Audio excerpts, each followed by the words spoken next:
common issue women ask you advice on. Shout out to Sterling. Hashtag free top G. Free the top G. Hopefully he'll be out very soon. We'll see.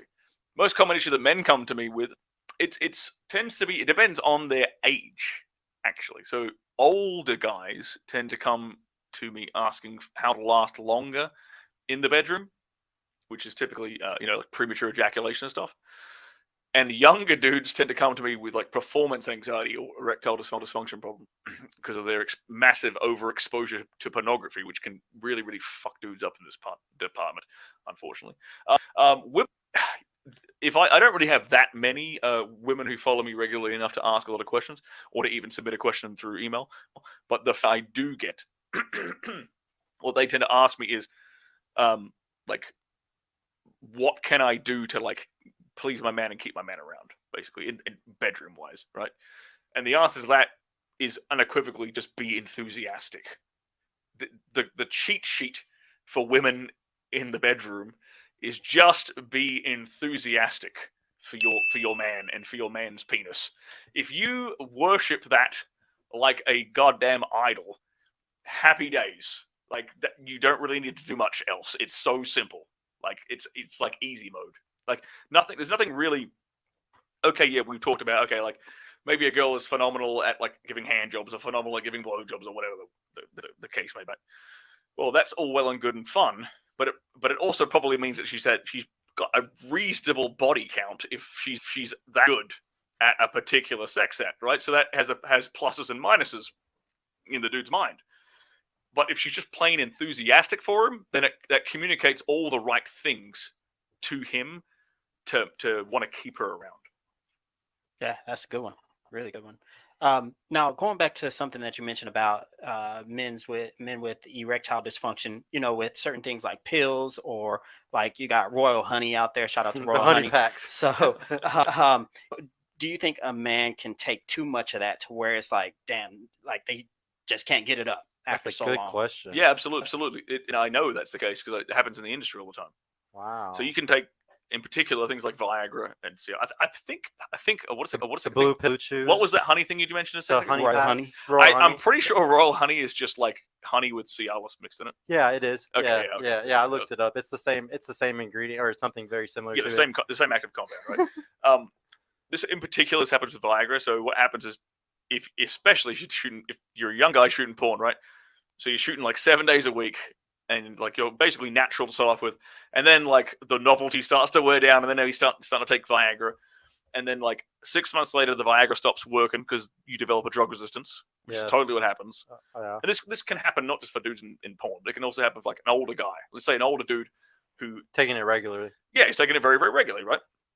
If you take this stuff regularly, you'll develop a drug immunity eventually.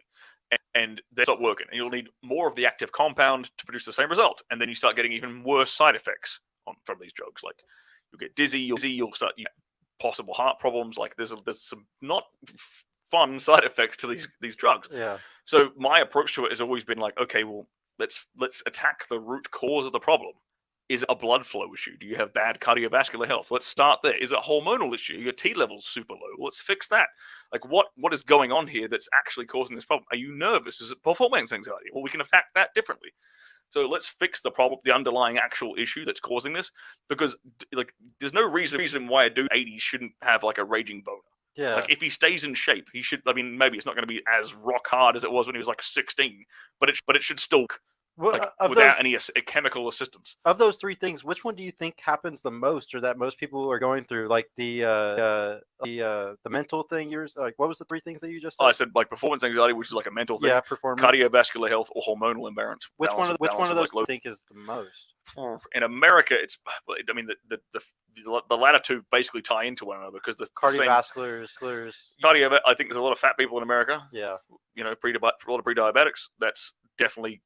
The cardiovascular issue is definitely very prevalent here, but then again, so is the low T level. Yeah. But the causes of both of those are very similar, like diet and lack of exercise. So it's like, all just you'll get culture. You'll get both of those things with a shitty diet and not enough exercise. So it's so weird. It's just weird to me because like I honestly don't have the best diet. I don't exercise, and it's just so like whenever I like, I'm gonna probably go get my T levels checked in the next week or two because Michael Sartain told me to go get them checked. So I'm gonna do it before the show I have with him, and but I feel like I'm a very good level, and it's just weird because I'm not that healthy. Like I'm not doing a lot of good shit.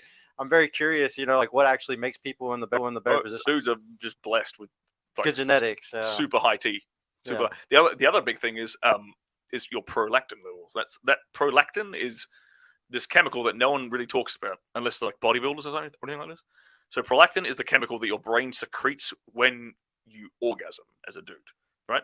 Yeah, that's you can eat something or drink something and it produces more of it. That's where I'd heard that word. You can before. reduce it as well. Oh, okay. So a lower prolactin level equals a higher sex drive, basically.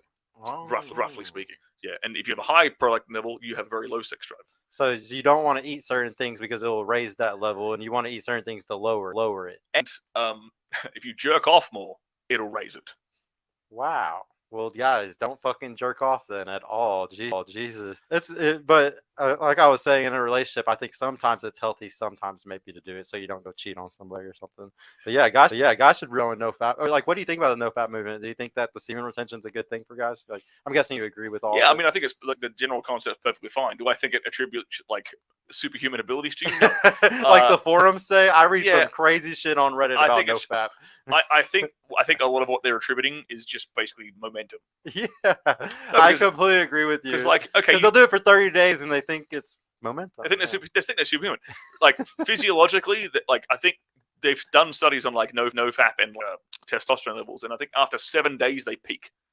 Like you get an increase for the first 7 days of no-fap, and then it peaks, and it doesn't gobble down. So you just might as well masturbate after 7 days. Yeah. Well, not necessarily, but like the idea is that it's like they have 30 days of no fap or 3 months, and they're like, I'm amazing. It's even better than I thought it was going to be. Well, that's really just momentum. You cultivated a good habit in that first 7 days, so your T levels are up a bit. Your motivation is probably, your discipline and motivation are probably up a bit. Like your drive to actually accomplish things throughout the day, probably better. Probably getting better sleep too, if you're not jerking off at night to like seeing blue light. True. Right? Yeah. So it's a compounding effect. Cool. So now you've done this for 30 days. Like the first good habit of like stopping to jerk off has resulted in a bunch of other good habits probably. So now you've got this compounding effect. So obviously it's going to get better after 30 days. But it's not just the, I'm being very technical here, but it's not just the fact that you're retaining your semen, right? I guarantee you, if you were jizzing in a woman during that, after take a week off of not bapping, and then like the next week you have sex, you're still going to be on a roll. Yeah. Like it's not gonna just kill your roll just because you fuck something. Yeah. Now, should you go back to jerking off? Probably not, because you've had fantastic success. So don't ruin that momentum. Keep going. But just it doesn't mean you have to like get like a prostate problem because you're retaining so much goddamn semen. Yeah. When you're having sex with your missus. Yeah. That's a terrible idea. See, like me personally, man, honestly, just being honest, I don't think I could go like 4, 5, 7 days maybe without like getting on. But for you personally, like, can you wait 2 weeks, a month? Yeah, like what? Like how often do you like to like wait in between? Oh, I can wait 1 or 2 weeks easily. Yeah, and but after like a week or two, you're kind of like, man, I really want to smash on, and you start like DMing some girls back. Yeah, it's really like, do I want to focus on work right now? And then I'll focus on work, and I'll get to a point where like, god damn it, I need to fuck. It's time to get it out. But like would you say like your number's like 2 weeks? You're like, okay, it's time to get this shit out. It's probably like a week. Probably about a week. Yeah. See, I'm like 4 or 5, maybe 7. I can't remember the last time I waited longer than a week. I don't know. I guess I'm an animal. I want to know,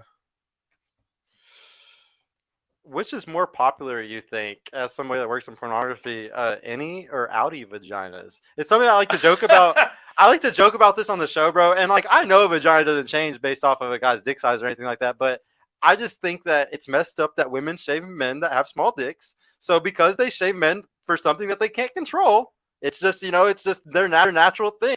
I just think that I should give the same shame back to women. Like I have a personal thing where I don't like outies. I've always only liked innies. So that's an outie is like one where it's like the flaps and stuff. Yeah, a wizard sleeve, as we'd like to say. Okay, and like so like I probably don't like those. So like I'll talk shit on them. Like And sometimes I know that women wouldn't like that, but it's just like, I mean, y'all shame a guy for something he can't control. Why can't I shame y'all for this? You know, it's just my personal. It's a preference thing. You know how some girls they prefer a bigger dick or a smaller. You know, it's a preference thing. Some guys love the roast beefs. Like there's a percentage of men that love that shit, but that's my preference.